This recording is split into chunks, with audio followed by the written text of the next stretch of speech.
नमस्कार मेरे प्रिय विद्यार्थियों। आपको पता है कि MPTET के एडमिट कार्ड आने अब शुरू हो रहे हैं, जिसमें आपको एग्ज़ाम डेट के बारे में अभी बताया जा रहा है कि आपका एग्ज़ाम किस तारीख को है, जो कि 5 मार्च से शुरू होकर शायद 26 मार्च तक चलने वाले हैं। तो अच्छे से आप अपनी तैयारी बना के रखें और एग्ज़ाम सिटी को देख के उसी हिसाब से तैयारी करें।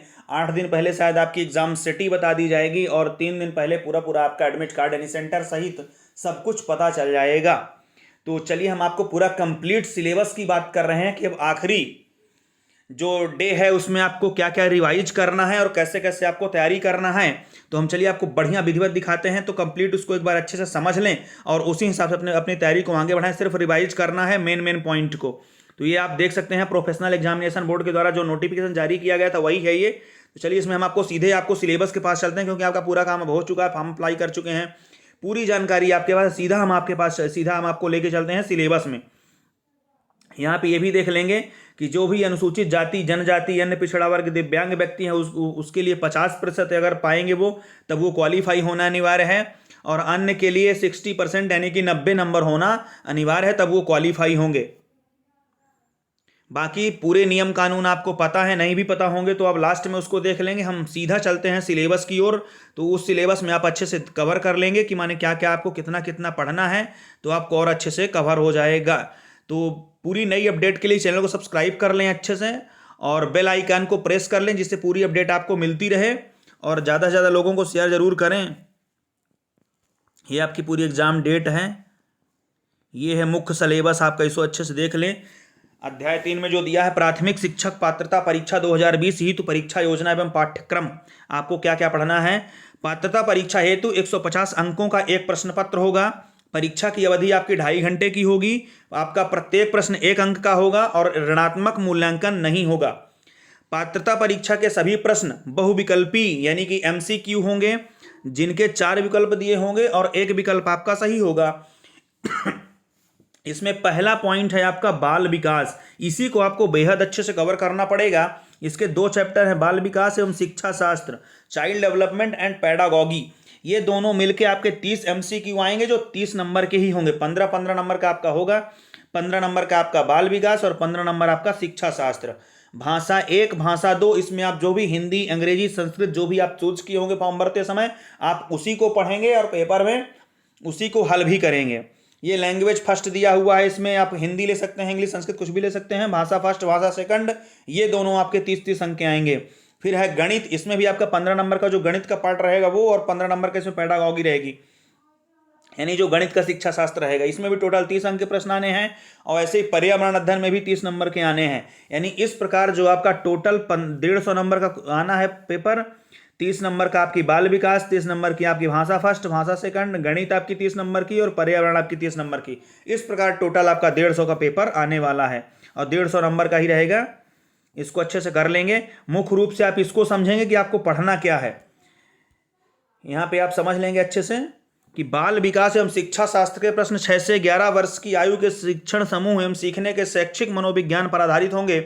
जो विशिष्टताओं की समझ, आवश्यकता, विभिन्न प्रकार के शिक्षार्थियों का मनोविज्ञान, शिक्षार्थियों के साथ संवाद एवं सिखाने हेतु अच्छे फैसिलिटेटर की विशेषताएं एवं गुणों पर आधारित होंगे।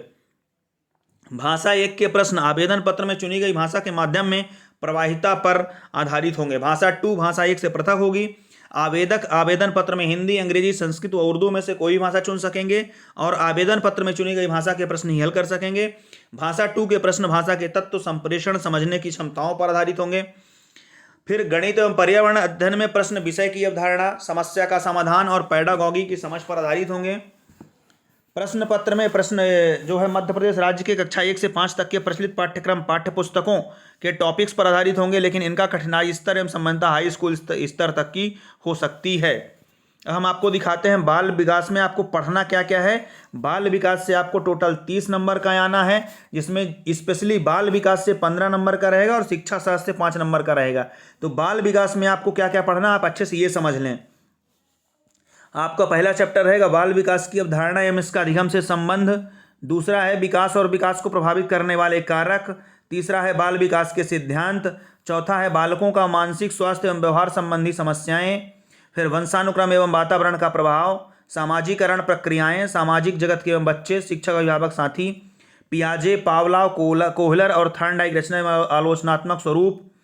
नेक्स्ट पॉइंट है बाल केंद्रित एवं प्रगतिशील शिक्षा की अवधारणा, बुद्धि की रचना का आलोचनात्मक स्वरूप और उसका मापन, बहुआयामी बुद्धि, व्यक्तित्व और उसका मापन, भाषा और विचार, सामाजिक निर्माण के रूप में जेंडर की भूमिका, लिंग भेद और शैक्षिक प्रथाएं। नेक्स्ट है अधिगमकर्ताओं में व्यक्तिगत विभिन्नताएं, भाषा, जाति, लिंग, संप्रदाय, धर्म आदि की विषमताओं पर आधारित विभिन्नताओं की समझ। अधिगम के लिए आकलन और अधिगम का आकलन में अंतर, शाला आधारित आकलन, सतत एवं समग्र मूल्यांकन, स्वरूप और प्रथाएं। अधिगमकर्ताओं की तैयारी के स्तर के आकलन हेतु उपयुक्त प्रश्नों का निर्माण, कक्ष में अधिगम को बढ़ाने, आलोचनात्मक चिंतन तथा अधिगमकर्ता की उपलब्धि के लिए आकलन के लिए। फिर ये हो गया आपका इससे। और फिर समावेशी शिक्षा से आपका 5 नंबर का आ रहा प्रश्न, जिसमें अलाभान्वित एवं वंचित वर्गों सहित विविध पृष्ठभूमियों के अधिगमकर्ताओं की पहचान, अधिगम कठिनाइयाँ, क्षति आदि से ग्रस्त बच्चों की आवश्यकताओं की पहचान, प्रतिभावान सृजनात्मक विशेष क्षमता वाले अधिगमकर्ताओं की पहचान, समस्याग्रस्त बालक पहचान एवं निदानात्मक पक्ष, बाल अपराध कारण एवं प्रकार। फिर जो अधिगम एवं शिक्षा शास्त्र पैडागॉगी है, इससे आपका 10 नंबर के प्रश्न आ रहे हैं। इसमें बच्चे कैसे सोचते हैं, कैसे सीखते हैं, बच्चे शाला प्रदर्शन में सफलता प्राप्त करने में क्यों और कैसे असफल होते हैं, शिक्षण और अधिगम की मूलभूत प्रक्रियाएं, बच्चों की अधिगम और रणनीतियां, अधिगम एक सामाजिक प्रक्रिया के रूप में, अधिगम का सामाजिक संदर्भ। ये जो पॉइंट दिए हुए हैं इनको अच्छे से नोट कर लें। सिर्फ आपको इतने पॉइंट रिवाइज करना है, जिससे आपका 30 नंबर ये कंप्लीट हो गया। अब हम देखते हैं आपका भाषा फर्स्ट हिंदी के लिए आपको इतना पढ़ना है सिर्फ कि ये आपका शिक्षा शास्त्र से हो गया। और इसमें आप तो नॉर्मल आपकी जो भाषाई समझ है आपको वो पढ़ के चलना है कि आप छोटे बच्चे को कैसे समझा सकते हैं, कैसे आप उसको पढ़ाएंगे, तो उसको आप अच्छे से देख लेंगे। फिर यदि आप अंग्रेजी चूज किए होंगे तो अंग्रेजी में आपको सिर्फ इतना पढ़ना है। संस्कृत लिए होंगे तो आपको संस्कृत में ये पढ़ना हुआ है। फिर आपका ये उर्दू भाषा के लिए हो गया, इनको अच्छे से देख लेंगे पूरा। सिर्फ आपको गिने चुने इतने चीज़ों को रिवाइज करके जाना है बस। ये आपका गणित के लिए हो गया, संख्या पद्धति हो गया, जोड़ना घटाना हो गया, गुणा हो गया, भाग हो गया, भिन्न हो गया, समानता, जो लंबाई, भार, आयतन, छोटी बड़ी इकाई में संबंध हो गया, बड़ी इकाई में हो गया, और ज्ञात इकाइयों में किसी ठोस वस्तु का आयतन ज्ञात करना हो गया, पैसा, लंबाई, भार, आयतन, समय अंतराल हो गया, इसको पढ़ना है। मीटर को सेंटीमीटर और सेंटीमीटर को मीटर में बदलने के लिए ये पैटर्न हो गया, ज्यामिति हो गई, वृत्त, त्रिज्या, इनको पूरा अच्छे से पढ़ लेना है। 24 घंटे की घड़ी का 12 घंटे गणित संबंध हो गया, दैनिक जीवन घटनाओं से लगने वाले समय अंतराल गणना हो गई, गुणा तथा भाग में पैटर्न की पहचान हो गई, सम्मित पर आधारित ज्यामिति पैटर्न हो गई, दंड आलेख के माध्यम से प्रदर्शित कर सभी उसके निष्कर्ष निकालना हो गया। ये पैडागॉगी हो गया उसमें से। इसमें गणित शिक्षण पर चिंतन एवं तर्कशक्ति का विकास करना, पाठ्यक्रम में गणित का स्थान, गणित की भाषा, गणित शिक्षण की नवीन विधियों का कक्षा शिक्षण में उपयोग करने की क्षमता, ये सब हो गया। ये आपका पर्यावरण हो गया, जिसमें पहला चैप्टर हमारा परिवार, हमारे मित्र, इससे संबंधित पूरा पढ़ना है।